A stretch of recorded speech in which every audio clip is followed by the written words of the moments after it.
En tant qu'humains, nous adoptons d'autres animaux, mais saviez-vous que les animaux le font aussi? De plus, de nombreux animaux adoptent indépendamment de leur espèce ou de leur rôle de proie ou de prédateur, ce qui semble être le contraire de ce qu'ils sont censés faire. Dans cette vidéo, nous allons passer en revue 8 des histoires les plus réconfortantes d'animaux adoptant d'autres animaux, alors c'est parti.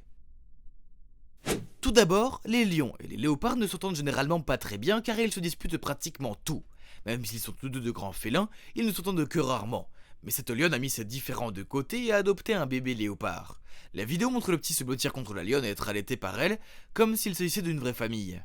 La lionne avait en fait ses propres petits et le bébé léopard avait à peu près le même âge qu'eux. Selon Luke Hunter, le président d'un groupe de défense des grands félins appelé Panthera, la lionne a probablement adopté le léopard en raison de son instinct maternel. La mère du léopard étant introuvable, les chances de survie du petit étaient très faibles. Mais grâce à la lionne, le bébé est vivant et en bonne santé. Cependant, si le reste de la troupe découvre que la lionne adoptait un léopard, il est fort probable qu'ils le tueront. En parlant de tuer des louveteaux dans le règne animal, il est assez normal que les mères rejettent leur progéniture en raison de malformations ou de maladies. Même si cela semble très dur, c'est la façon dont la nature fonctionne. C'est exactement ce qui s'est passé pour ce dauphin atteint d'une malformation de la colonne vertébrale qui lui fait courber le dos dans le mauvais sens. Cette condition fait qu'il est très difficile pour ce dauphin de nager. Pour cette raison, il a probablement été abandonné lorsqu'il était bébé et n'a jamais reçu l'amour et l'affection qu'il méritait. Mais ce dauphin a été vu nageant autour de deux cachalots qui se montraient même affectueux l'un envers l'autre, comme s'ils étaient une famille. Cette interaction a été un événement majeur, car les cachalots ne sont pas connus pour être gentils avec d'autres créatures marines. Il s'agit en fait l'une des premières interactions amicales qu'un cachalot n'ait jamais eu avec un dauphin. Ce petit agneau est issu d'un croisement spécial entre un bélier drapier blanc et une brebis d'Orpi Van Robbie, ce qui lui a donné un pelage tacheté unique.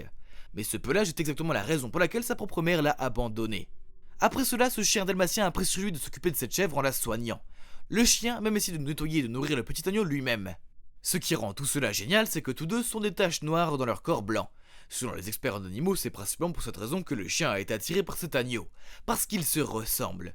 La propriétaire a mentionné que Zoé était en saison, c'est pourquoi elle a commencé à s'occuper de l'agneau comme si c'était son propre chiot dès leur première rencontre.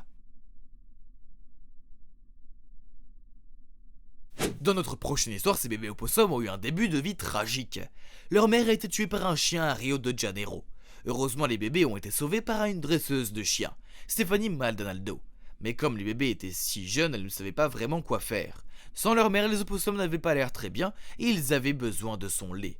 C'est alors que le chien de Stephanie est venu à la rescousse et a commencé à allaiter les opossums. Selon la dresseuse, son chien a senti que ces opossums étaient dans le besoin et a pris sur lui de s'en occuper. Après avoir été allaités, les opossums ont retrouvé leur force et ont pu se déplacer correctement.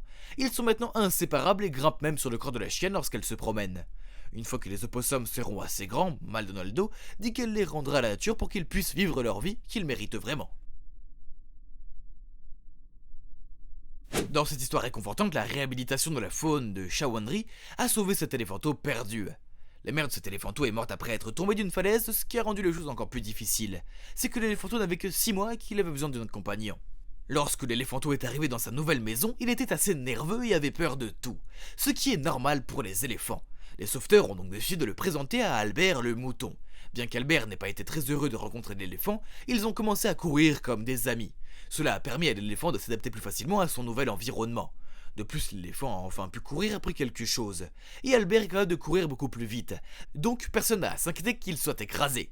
Ils se sont très bien entendus et ont commencé à faire la sieste ensemble, à manger ensemble et à faire pratiquement tout ensemble. Autre belle histoire de camaraderie. Un couple, Ronan et Emma, a décidé d'obtenir des œufs de canard fécondés pour leur ferme. Une fois les œufs éclos, les canetons ont commencé à se promener partout, car c'est ce que font les canetons. Mais les choses ont commencé à devenir stressantes pour le couple lorsqu'ils n'ont pas trouvé de canetons dans leur ferme. Heureusement, après un certain temps, Ronan les a trouvés courant vers un hangar. Cependant, Ronan savait qu'un chat adulte vivait là, et quand il a vu les canetons s'y rendre, son cœur s'est effondré. Il se préparait au pire et était convaincu que le caneton allait probablement être mangé par le chat. Un peu plus tard, le chat est sorti avec un caneton dans sa gueule que Ronan et Emma pensaient qu'il allait manger. Mais ils ont repris que le chat ne tenait pas le caneton avec force. Ils l'ont alors réalisé que le caneton suivait la chatte comme si c'était leur mère. Ils se sont tous mis à téter et à faire des câlins avec elle. Et la chatte les bichonnait aussi. Apparemment, la chatte avait donné naissance quelques heures auparavant à son propre lot de chatons et avait encore son instinct maternel lorsqu'elle a vu les canetons. Il est donc fort à parier qu'elle aurait mangé les canetons s'ils étaient apparus quelques heures auparavant.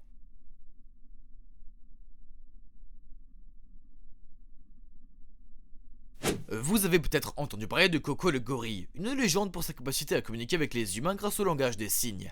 Coco connaissait plus de 2000 mots anglais et communiquait avec son dresseur pour tout ce dont elle avait besoin. Elle a toujours exprimé son amour pour les bébés, mais n'a pas pu avoir le sien. Elle portait même des poupées en prétendant qu'il s'agit de ses propres enfants.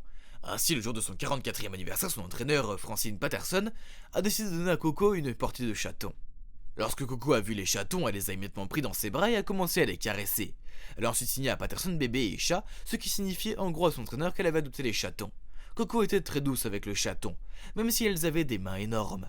Apparemment Coco avait reçu un chat en jouet en 1984 et n'avait même pas été satisfaite car elle en voulait un vrai. Malheureusement, quelques mois plus tard, le chaton s'est égaré hors du terrain et s'est retrouvé sur la route. Il a été renversé par une voiture et en est mort.